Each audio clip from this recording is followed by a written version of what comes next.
وسلموا تسلیما اللهم صل علی سیدنا و مولانا محمد وعلی آل محمد وبارک وسلم وصلی علیہ الصلاۃ والسلام علیک یا سیدی یا رسول اللہ وعلی آلک و اصحابک یا سیدی یا حبیب اللہ الصلاۃ والسلام علیک یا سیدی یا مکین قلوب المؤمنین الصلاۃ والسلام علیک یا سیدی یا رحمۃ للعالمین۔ بتوفیق باری تعالیٰ آج 4 رمضان المبارک ہے اور میں اور آپ نماز عصر کی ادائیگی کے بعد درس حدیث سماعت کرنے کی سعادت حاصل کر رہے ہیں۔ اللہ پاک ہم سب کو قرآن و سنت کا فہم نصیب فرمائے آمین۔ آج کے ہمارے درس کا عنوان ہے روزے کی حقیقت۔ عام طور پر یہ سمجھا جاتا ہے کہ صبح سے شام تک کھانے پینے سے اور جماع سے رکے رہنے کا نام روزہ ہے، لیکن اگر حقیقت میں دیکھا جائے تو یہ سوچ غلط ہے۔ روزہ صرف کھانا چھوڑنے کا نام نہیں ہے، بلکہ روزہ ہم سے اس بات کا تقاضا کرتا ہے کہ ہم روزے کے ساتھ ساتھ دیگر لغو کام، غلط کام چھوڑ دیں۔ مثال کے طور پہ ہم جھوٹ نہ بولیں، چغل خوری نہ کریں، فحش گوئی نہ کریں، غیبت نہ کریں، عیب جوئی نہ کریں، کسی کو تنگ نہ کریں، زبان سے کوئی بری بات نہ کہیں۔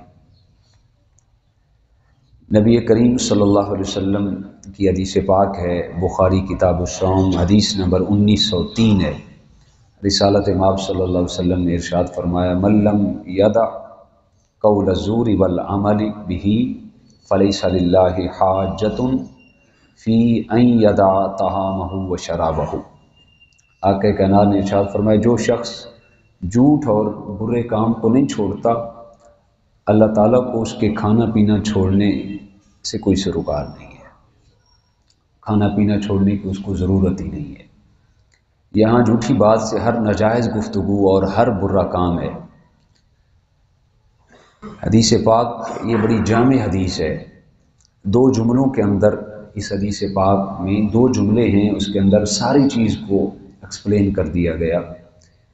جھوٹ اور برے کام ہر وقت ہمیشہ ممنوع ہیں، چاہے روزہ کی حالت ہو یا روزہ کے علاوہ حالت ہو، لیکن روزے کی حالت میں زیادہ برے ہیں، کیونکہ اس سے روزے اور ماہ رمضان کی بے حرمتی ہوتی ہے۔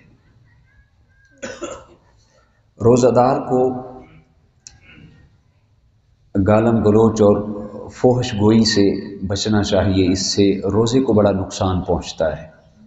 آقا کائنات سرور کائنات صلی اللہ علیہ وسلم کی حدیث پاک ہے، بخاری کتاب الصوم ہے، حدیث نمبر 1904 ہے۔ حضور علیہ السلام نے ارشاد فرمایا، اذا کان صوم احدکم فلا يرفث ولا يسخب فإن صابه احد او قاتله فليقل انی امرؤ صائم۔ حضور علیہ السلام نے ارشاد فرمایا، اگر کوئی شخص روزے سے ہو تو وہ نہ فحش گوئی کرے نہ شور مچائے۔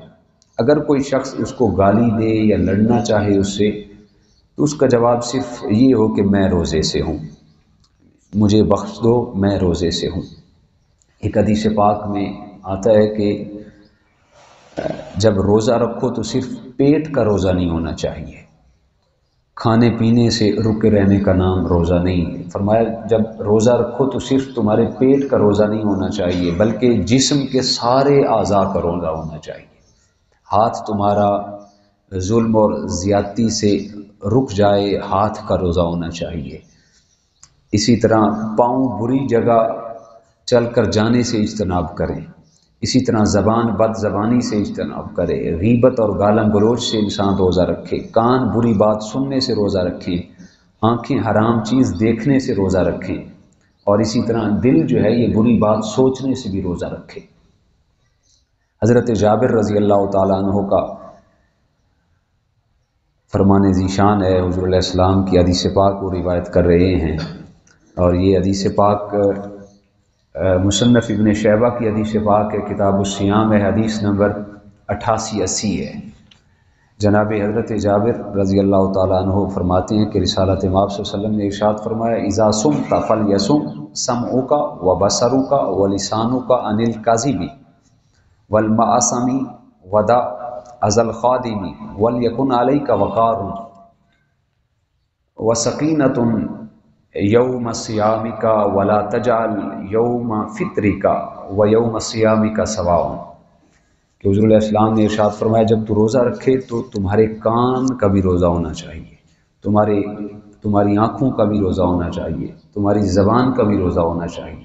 یہ سارے گناہ سے اور جھوٹ سے بچنا چاہیے انسان کو، اور فرمایا خادم کو تکلیف سے بچاؤ، اور جس دن تمہارا روزہ ہو وقار اور سنجیدگی کا مظاہرہ کرو۔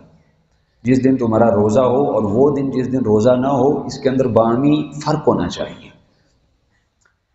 مختصر یہ ہے کہ رمضان میں ہماری ذمہ داریاں پہلے سے بڑھ جاتی ہیں۔ ایسا نہیں ہے کہ رمضان کے علاوہ یہ کام ہمیں کر لینے چاہیے، نہیں، رمضان سے پہلے بھی انسان کو ایسی ذمیمہ صفات سے باز رہنا چاہیے، لیکن رمضان میں ہماری ذمہ داریاں اور بڑھ جاتی ہیں۔ روزہ ہمیں اچھی اچھی باتیں سکھاتا ہے، ہمیں ہماری ذمہ داریوں کا احساس دلاتا ہے۔ روزے کی حالت میں ہمیں زیادہ سے زیادہ وقت اللہ کی عبادت میں صرف کرنا چاہیے، قرآن پاک کی تلاوت کرنی چاہیے، اسی طرح شریعت کے احکام سمجھنے کے لیے دینی بکس جو ہیں وہ پڑھنی چاہیے، اللہ تعالیٰ اور اس کے رسول کے بتائے ہوئے احکامات پہ عمل پیرا ہونا چاہیے۔ روزے کے جو فوائد انسان کو حاصل ہوتے ہیں وہ یہ ہیں کہ روزہ رکھنے سے انسان کی روح پاک ہوتی ہے، اسی طرح روزہ رکھنے سے انسان کے دل میں اللہ کا خوف پیدا ہوتا ہے، لعلکم تتقون، تاکہ تم پرہیزگار بن جاؤ۔ تو روزہ رکھنے سے انسان کے دل میں اللہ کا خوف اور اللہ کا ڈر پیدا ہوتا ہے، اور روزہ رکھنے سے جہاں دیگر فوائد ملتے ہیں وہاں یہ بھی فائدہ ہوتا ہے کہ امیر لوگوں کو غریبوں کے دکھ درد اور بھوک اور پیاس کا احساس ہوتا ہے۔ اسی طرح رمضان کا پورا مہینہ روزہ کے ذریعے مسلمانوں کو گناہ چھوڑنے کی عملی پریکٹس اور مشق کروائی جاتی ہے۔ گناہ ہر حال میں برا ہے، لیکن روزے کے ساتھ تو اور زیادہ برا ہے۔ اسی طرح روزہ انسان کو بہت ساری جسمانی بیماریوں سے بھی بچا کے رکھتا ہے۔ رمضان کے علاوہ دوسرے مہینوں میں بھی انسان کا یہ معمول ہونا چاہیے کہ انسان نفلی روزے رکھے، نفلی روزہ رکھنے سے بھی بڑا ثواب حاصل ہوتا ہے۔ اللہ تعالیٰ کی حضور دعا کریں کہ اللہ تعالیٰ ہم سب کو جو روزے کی اصلیت ہے، روزے کا اصل مقصد ہے، وہ تقوی و طہارت ہے، وہ کھانے سے یا پینے سے یا جماع سے رکے رہنے کا نام روزہ نہیں، بلکہ روزے کا جو اصل مقصد ہے ہمارے اندر ایثار پیدا ہو، قربانی کا جذبہ پیدا ہو، ہمدردی کا جذبہ پیدا ہو، صبر کا مادہ ہمارے اندر پیدا ہو، اللہ کی ذات کا خوف اور اللہ کی ذات کا ڈر پیدا ہو۔ اگر یہ چیزیں ہمیں میسر آ گئیں تو یوں سمجھیں کہ ہم نے روزہ کی حقیقت کو پا لیا۔ جو پھر اس انداز میں روزے کو مکمل کرتا ہے، پھر اللہ پاک بھی فرماتا ہے الصوم لی وانا اجزی بہ، روزہ میرے لیے ہے اور اس کی جزا میں خود ہوں۔ روزے کی جزا اللہ فرماتے ہیں میں خود ہوں۔ اللہ تعالی ہم سب کو توفیقات عمل نصیب فرمائے۔ آج کے درس سے جو ہم نے نیکی کی اچھی باتیں سیکھیں، اللہ پاک اس کا جو ثواب ہے ہم سب کے معطا کو ایصال فرمائے۔ وآخر دعوانا